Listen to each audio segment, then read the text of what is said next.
And welcome back to The Takeout. DNC leaders are here in Washington working out their 2028 primary calendar. The debate has gotten contentious between those who want South Carolina to be first and those who want Nevada to be first. Well, former Democratic National Committee Chair Jaime Harrison joins me now. Jaime, good to see you. It's great seeing you. So besides the idea that reporters love coming to Charleston during the primary season. Of course, they do. They shrimp and grits. No complaints here.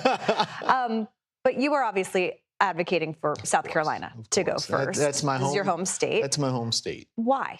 Well, listen, I think South Carolina, when you take a look at the presidential primary calendar over these last few years, and you look at the performance of each of the states, Iowa, New Hampshire, Nevada, South Carolina has almost always predicted the eventual nominee of the party. Yeah. Did so with Barack Obama, did so with Hillary Clinton, did so with Joe Biden.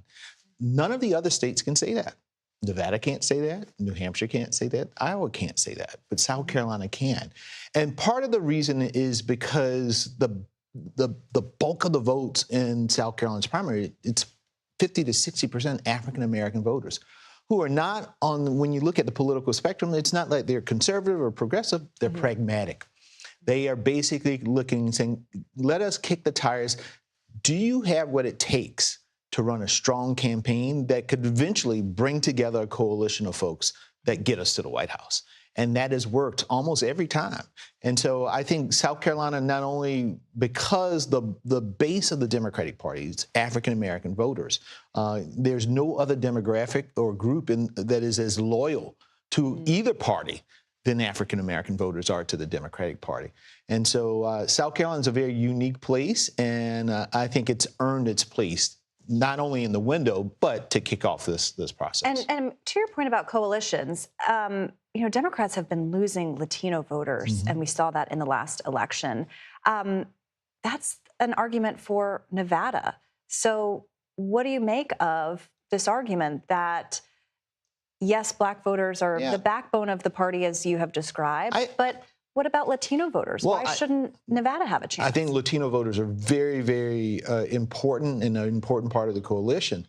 But, my real argument here is, for the first time ever, Joe Biden, this is part of his legacy, said to Black voters who have been consistently loyal, I see you, I hear you, and instead of you being at the back of the process, let's move you to the front of the process.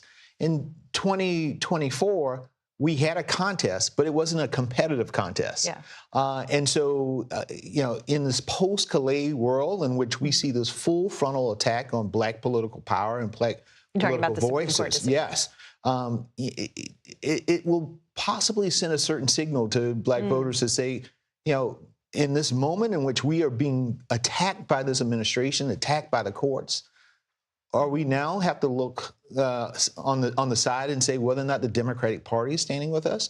So it's not anything to say against Latino voters, because they're important parts of this coalition. But again, there's not been a part of this coalition that has been as more loyal to the Democratic Party, whether it's rain, sleet, or snow, than Black voters. And I think, at least in this time, we need to get one opportunity to see how this works and whether or not in a competitive race. Now, you have led the DNC before. Yeah. You know what this job is all about. It's tough. How do you assess how Ken Martin is doing? He is the current leader of the DNC. They are being outpaced in terms of money and cash on hand by Republicans. The autopsy was a complete disaster. Do you think he should stay in this position? No, I do. And Ken's worked really, really hard, because if you ask the most important part of the DNC coalition are state parties. If you ask state parties about how Ken Martin's doing, they will tell you fabulously. Why? It is because state parties are now receiving more resources than they ever have in the history of the party. And they're utilizing those resources to do things and to make races competitive. I'll give you a perfect example. In South Carolina, for the first time, I'm 50 years old, for the first time in my lifetime, we have recruited a Democrat to run in every state house, every statewide, and every congressional race. How we've been able to do that is because we have more resources coming into our state party to hire staff to help us with party recruitment, to help us with fundraising, to help us with various things. And you're seeing that in states around the country. They are doing all of those things. And so, yes, cash on hand for TV ads and all, that's all well and good. That's important. But the most important thing is building infrastructure in our state parties, and that's what's happening right now. And you think he's doing that? Yes. All right. Well, we will stay tuned for that, and we'll see whether your state ends up being chosen to go first. Let's see. Jaime Harrison, thank you very much.